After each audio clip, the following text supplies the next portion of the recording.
বলতেছিল কুনতুম খায়রা উম্মাতিন উখরিজাত লিন-নাস তা'মুরুনা বিল মা'রুফ ওয়া তানহাউনা 'আনিল মুনকার, যে শুধুমাত্র যদি আমরা একটা নিয়েই পড়ে থাকি তা'মুরুনা বিল মা'রুফ, এটা কতটুকু গ্রহণযোগ্য হবে, নাকি মুনকার এটাও আমাদের করা দরকার। ইসলাম কি শুধু এটার ভিতরে সীমাবদ্ধ, নাকি ইসলামের ভিতরে আরো কিছু জিনিস রয়েছে যে এই সমস্ত জিনিসের সমষ্টি মিলেই ইসলামের সীমাবদ্ধতা? তো এই বিষয়ে কিছু আলোচনা করা হয়েছিল। দেখুন, 5-6জন ব্যক্তি হাতি দেখছে, তো হাতির বর্ণনা করতেছে একজন ব্যক্তির সামনে এসে যে হাতি হলো খাম্বার মতো। এরপর আরেকজন বলতেছে না, হাতি হলো কুলোর মতো। আরেকজন বলতেছে না, হাতি হলো একটা ডোলের মতো। আরেকজন বলতেছে না, হাতি হলো বিশাল আকৃতির একটা দেহ। এই যে 4-5জন ব্যক্তি 5 রকমের হাতির সম্পর্কে বর্ণনা করলো, এর কারণটা কি? এর কারণ হলো যে ওই যে 5জন ব্যক্তি যারা হাতি দেখছে, এরা হাতির এখনো পর্যন্ত পূর্ণ আকৃতি দেখিনি। কেউ হাতি দেখছে কিন্তু হয়তো হাতির ঠ্যাং দেখছে, এজন্য সে এসে বর্ণনা করতেছে যে আমি হাতি দেখছি, হাতি তো খাম্বার মতো, মানে ঠ্যাং দেখার কারণে সে হাতির বর্ণনা করতেছে যে হাতি হলো খাম্বার মতো। এরপর আরেকজন বর্ণনা করতেছে যে হাতি হলো কুলোর মতো, তার মানে ওই ব্যক্তি শুধুমাত্র হাতির কানই দেখছে, যার কারণে ওই কানের বর্ণনা দিচ্ছে যে হাতি হলো একটা কুলোর মতো। কেউ সুরের বর্ণনা দিচ্ছে, সে যা দেখছে সেটার বর্ণনা দিচ্ছে। কেউ দেহ বর্ণনা দিচ্ছে যে অনেক বড়, এইভাবে অনেকেই বর্ণনা দিচ্ছে। কিন্তু একজনের বর্ণনা এক এক রকম, এক একজনের বর্ণনার ভিতরে এক এক রকম রয়েছে, পার্থক্য রয়েছে। এর কারণ হলো একটাই, যে পরিপূর্ণ হাতি কেউ দেখেনি। পরিপূর্ণ হাতি যদি কেউ দেখত, তাহলে অবশ্যই পরিপূর্ণ হাতির বর্ণনা সে করত।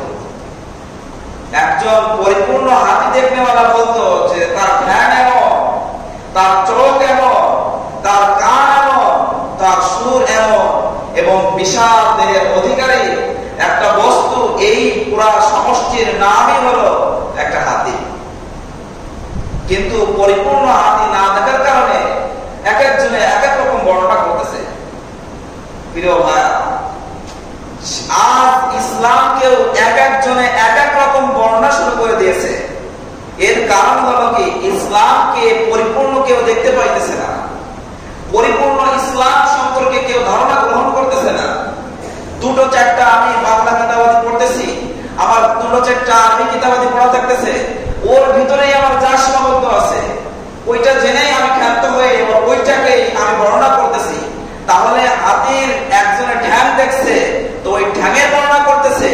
হাতির একজনে চোখ দেখছে, সেই চোখের বর্ণনা করতেছে, কিন্তু পরিপূর্ণ হাতির বর্ণনা কেউ করতে পারতেছে না।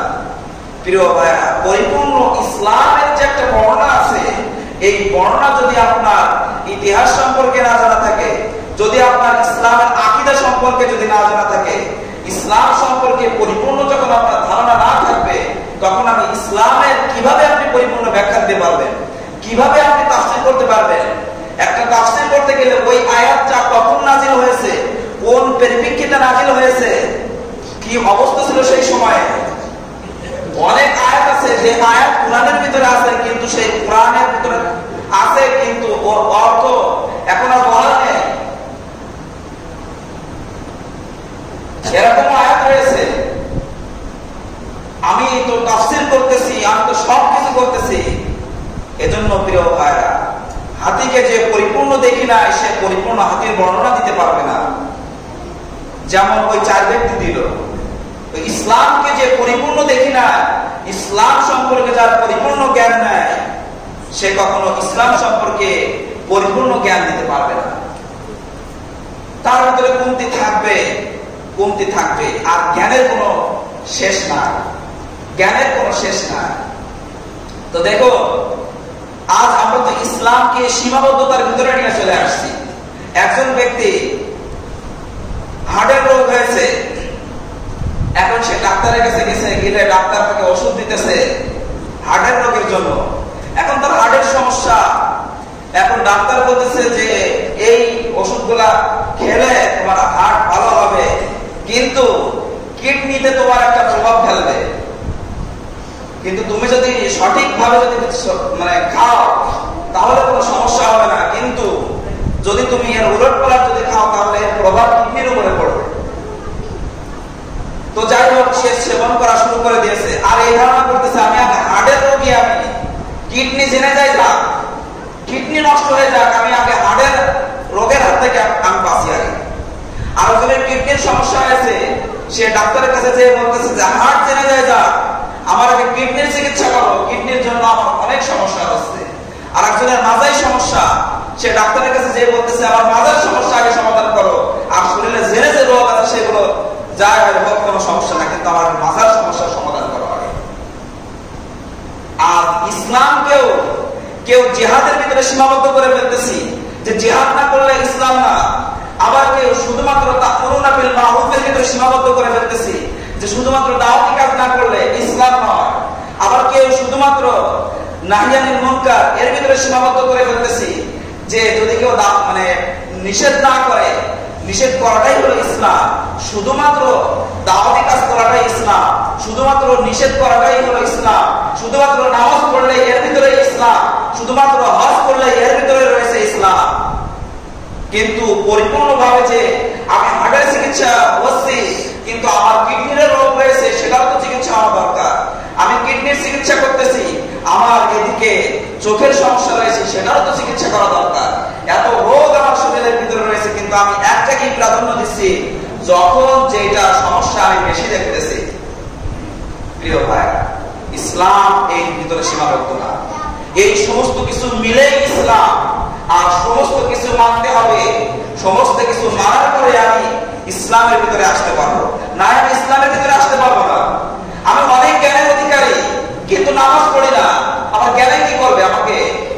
আমার অনেক কিছু রয়েছে কিন্তু আমার টাকা রয়েছে কিন্তু হজ করতেছি না। দেখুন, আমাদের রাসূল সাল্লাল্লাহু আলাইহি ওয়াসাল্লাম বলেন একদম পরিপূর্ণ একজন রাসূল।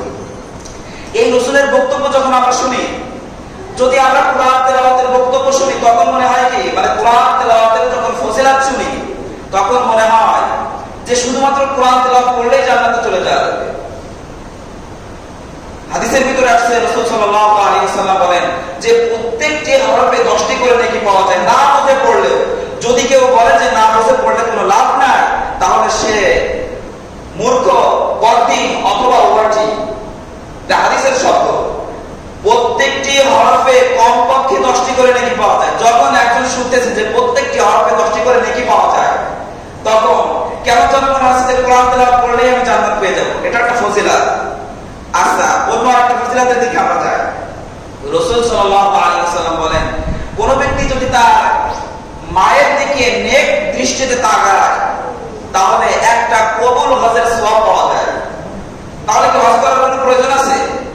রাসূলের হাদিস শুনলে মনে হচ্ছে কি যে শুধুমাত্র যদি আমি মায়ের দিকে তাকিয়ে থাকি তাহলে হজের সওয়াব পাচ্ছি, এমনকি কবুল হজের সওয়াব।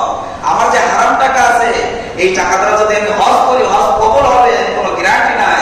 কিন্তু মায়ের দিকে তাকালে যে কবুল হজের সওয়াব পাওয়া যাবে, এটা তো সহিহ হাদিস।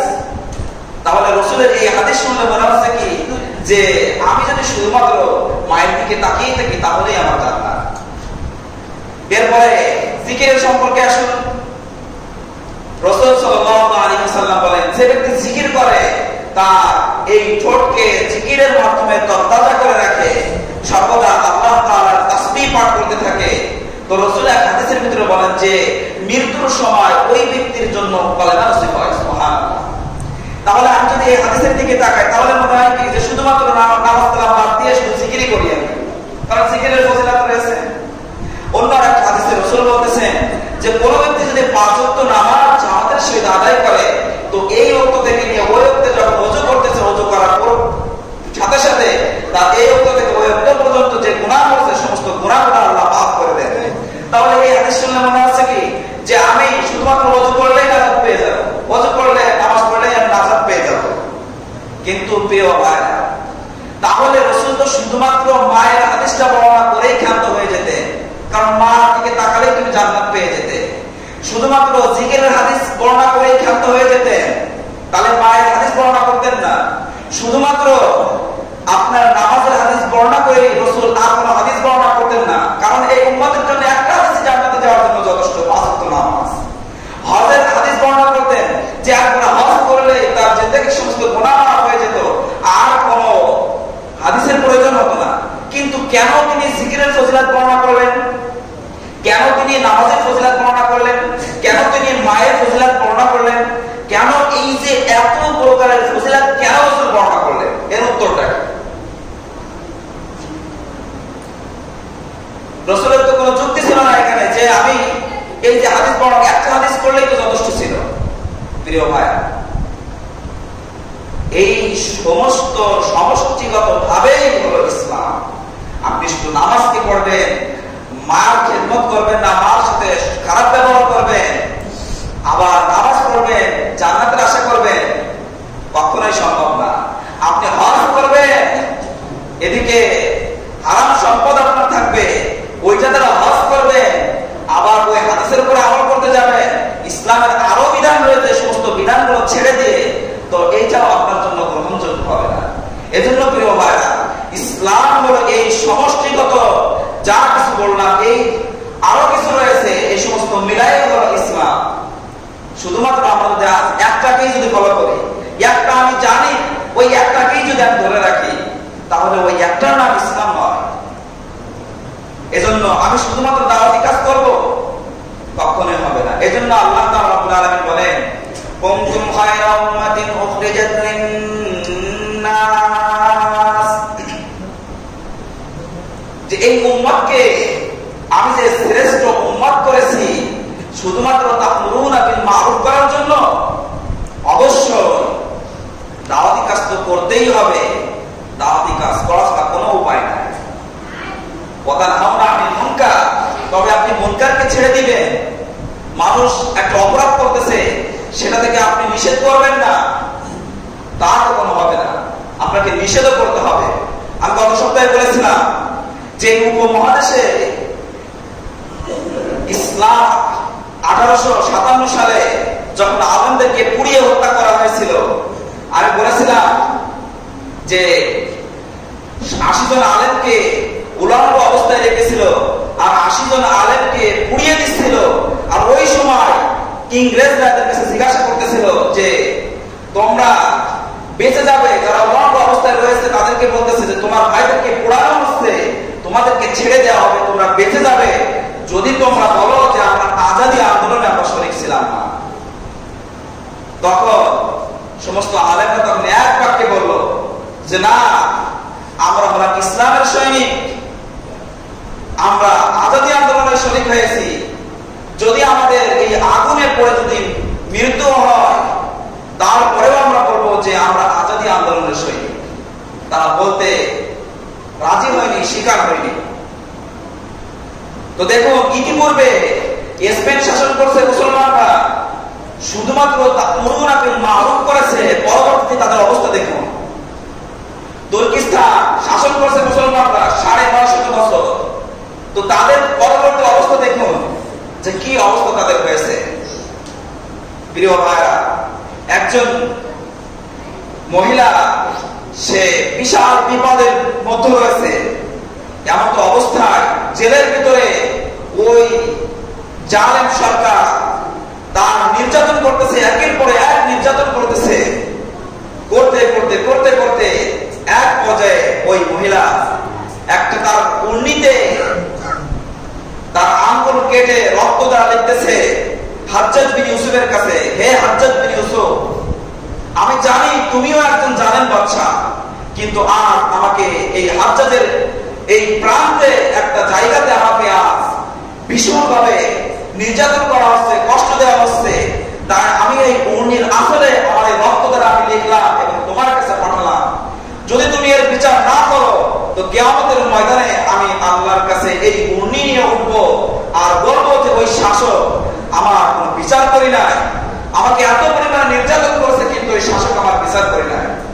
তখন 12 বছরের যুবক মুহাম্মদ বিন কাসেমকে 18 বছরের যুবক মুহাম্মদ বিন কাসেমকে 5,000 সৈনিক নিয়ে 1 লক্ষ সৈনিকের বিরুদ্ধে হাজ্জাজ বিন ইউসুফ সেই সময় একটা দল সৃষ্টি করে 18 বছরের যুবক মুহাম্মদ বিন কাসেমকে প্রতিনিধি বানিয়ে পাঠিয়ে দিলেন সেই হাজ্জাজের প্রান্তে যে তুমি ওই মহিলাকে ছিনিয়ে নিয়ে আসো।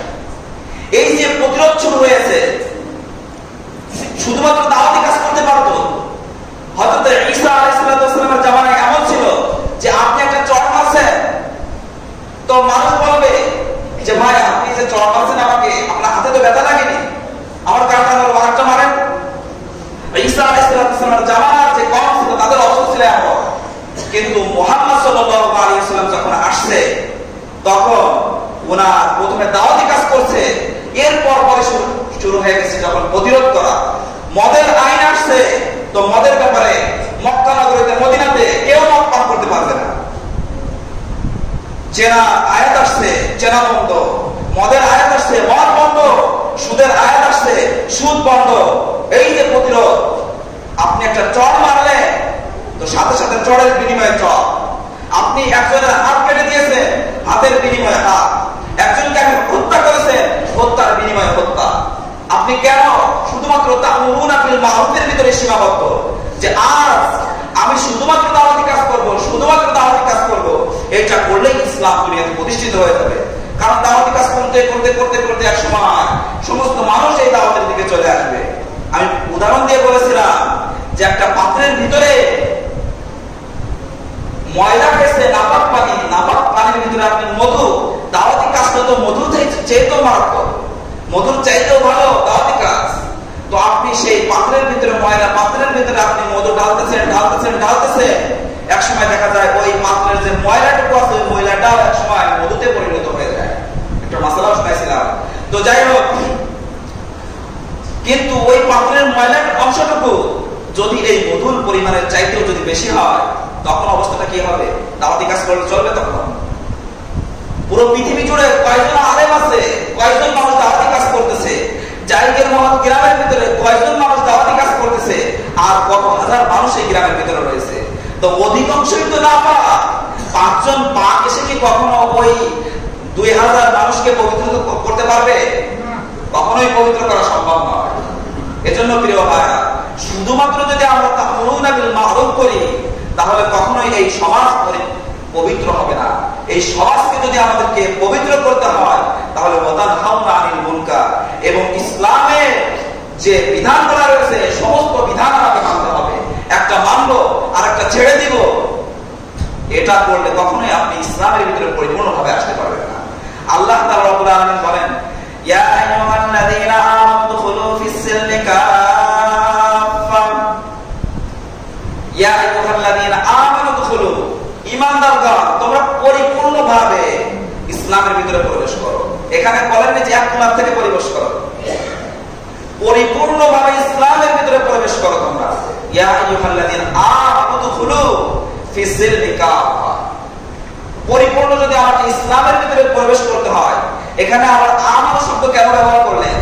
কারণ হলো যখন আমরা দুনিয়াতে আসছি, আসার পর থেকেই তো আমরা মুসলমান হিসেবে আসছি। একটা হাদিস আছে, কোন হিন্দুর ঘরে যদি কোন সন্তান জন্মগ্রহণ করে তো ওই যে সন্তানটি জন্মগ্রহণ করলো সে মুসলমান রূপেই জন্মগ্রহণ করে, কিন্তু তার পিতা হিন্দু থাকার কারণে, তার মাতা হিন্দু থাকার কারণে ওই ফ্যামিলিতে বড় হয়েছে, যার কারণে সে পরবর্তীতে হিন্দুত্ববাদী নিয়ে সে বড় হয়ে ওঠে। একটা বাচ্চা মুসলমানের ঘরে জন্মগ্রহণ করেছে, কিন্তু হাদিসের ভিতরে কুল্লু মাউলুদিন ইউলাদু আলাইহি, ওই ছেলেটি যখন জন্মগ্রহণ করলো তখন সে মুসলমান রূপে জন্মগ্রহণ করলো, কিন্তু পিতা মাতা মুসলিম থাকার কারণে পিতা নামাজ পড়তো, সন্তান নামাজ পড়া শিখেছে, পিতা হজ করতো, পিতা যাকাত দিত। এই যে পিতার কাছ থেকে সমস্ত বিষয়গুলো ওই সন্তান শিখতে শিখতে, পিতা কোরআন তেলাওয়াত করতো ওই পিতার কাছ থেকে শিখতে শিখতে, এই যে একটা পরিবেশের কারণে সন্তানটি সুন্দর হয়ে গেল। আর যদি পরিবেশ যদি আমরা তৈরি করতে না পারি তাহলে ওই ইবনে সালমান বর্তমানে সৌদির যে প্রেসিডেন্ট ওর মতো হয়ে যাবে। সৌদির উচ্চ ফ্যামিলির যে সমস্ত বংশের ছেলেরা আছে অধিকাংশ ছেলেরাই ইসরায়েলে লেখাপড়া করে। ইসরায়েলের পরিবেশ হলো ইসরায়েলি পরিবেশ, ওই পরিবেশ থেকে তারা বিভিন্ন ধরনের খারাপিয়াত শিখে যখন সৌদিতে আসতেছে, আসার পরে পর্যায়ক্রমে একের পরে এক তারা ভণ্ডামি শুরু করে দিতেছে। এর কারণ কি? ইসরায়েলি পরিবেশ তো মুসলমানের পরিবেশের মতো পরিবেশ না। আপনার সন্তান আপনার কোলে বসে যেমন কোরআন তেলাওয়াত করতেছে, আপনার সন্তান যখন একজন ইসরায়েলির কাছে যখন আপনি তুলে দিচ্ছেন, তখন কি সে কোরআন তেলাওয়াতের শব্দ শুনবে? কিভাবে ইসলামকে ধ্বংস করা যায় এই সমস্ত কূটনীতির চাল সে তখন ওইখান থেকেই শিখে আসবে। এই জন্য পরিবেশের একটা দরকার আছে। পরিবেশ না থাকলে কখনোই এই সমস্ত সম্ভব না। তো যাই হোক, আমি বলতেছিলাম যে পরিপূর্ণভাবে আমাদেরকে ইসলামের ভিতরে প্রবেশ করতে হবে। আমি কিঞ্চিত পরিমাণ ইসলামে প্রবেশ করলাম, সেটা কখনোই গ্রহণযোগ্য হবে না। আমি মুসলমান দাবি করতেছি, কিন্তু এখনো পর্যন্ত পাঁচ ওয়াক্ত নামাজ জামাতে পড়তে পারতেছি না। আমি মুসলমান দাবি করতেছি, এখন পর্যন্ত সুদ ঘুষ এগুলো ছাড়তে পারতেছি না। আমি মুসলমান দাবি করতেছি, হাজার হাজার আমি বসে বসে খাচ্ছি কিভাবে? আমি তো একটা ব্যবসা করতে পারি। মুসলমান অধিকাংশই চাকরি করে দেখা যায় যে 10 লক্ষ 15 লক্ষ 30 লক্ষ টাকা যদি আমি ব্যাংকে রেখে দিই, প্রতি মাসে ওখান থেকে ইন্টারেস্ট বসে বসে খেতে পারো। কত সুন্দর সিস্টেম! আরে ভাই, ইসলাম কি এত সহজ? আমি যে সিস্টেমটা ফলো করতেছি, ওই টাকা তো আমি বিভিন্ন ব্যবসার মাধ্যমে আমি অর্জন করতে পারতাম, কিন্তু আজ বসে বসে আমি এটা পারছি।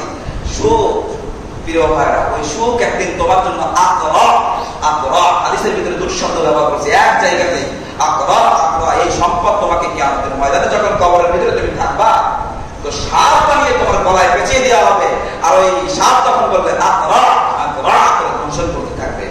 হাদিসের ভিতরে আসছে, প্রথম দংশন যখন করবে 70 গজ মাটির নিচে চলে যাবে, আবার তাকে দংশন করে ওই 70 গজ মাটির ভিতর থেকে তাকে তুলে আনা হবে।